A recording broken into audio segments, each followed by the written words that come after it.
আজ পহেলা ফেব্রুয়ারি ২০২২ খ্রিস্টাব্দ ১৮ মাঘ ১৪২৮ বঙ্গাব্দ মঙ্গলবার।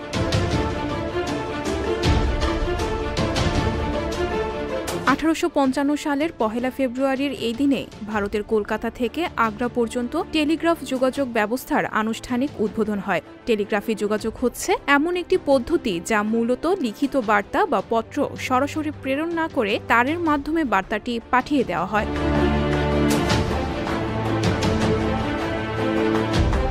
১৮৭১ সালের পহেলা ফেব্রুয়ারির এই দিনে ভারত সংস্কার সভার উদ্যোগে কলকাতার পটলডাঙ্গায় একটি শিক্ষয়িত্রী বিদ্যালয় স্থাপন করা হয়। তিনি নিজের পরিবারের মহিলাদের শিক্ষাদানের জন্য ইংরেজ শিক্ষয়িত্রী নিযুক্ত করেন। স্বর্ণকুমারী দেবীর স্মৃতিকথা থেকে জানা যায় তাদের শিক্ষয়িত্রী স্লেটে কিছু লিখে দিতেন, সেই লেখাতেই তারা টুকি লিখতেন।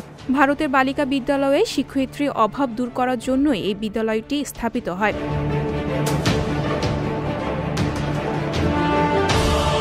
বারাসাত শহরের একটি প্রাথমিক রেল হাব হচ্ছে বারাসাত জংশন রেলওয়ে স্টেশন, যা কলকাতা শহরের শহরতলিতে অবস্থিত।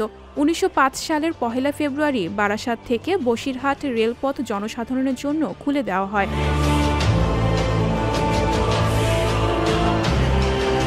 ২০০৪ সালের পহেলা ফেব্রুয়ারির এই দিনে সৌদি আরবে হজ পালনে যাওয়া ২৫১ জন নিহত হন।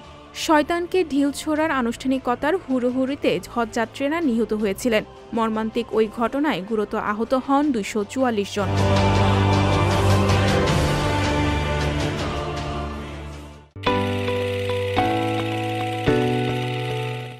সংবাদ, ফিচার ও অনুষ্ঠানের জন্য ভিজিট করুন সংবাদ প্রকাশের ওয়েবসাইট এবং যুক্ত থাকুন ফেসবুক পেজ ও ইউটিউব চ্যানেলের সঙ্গে।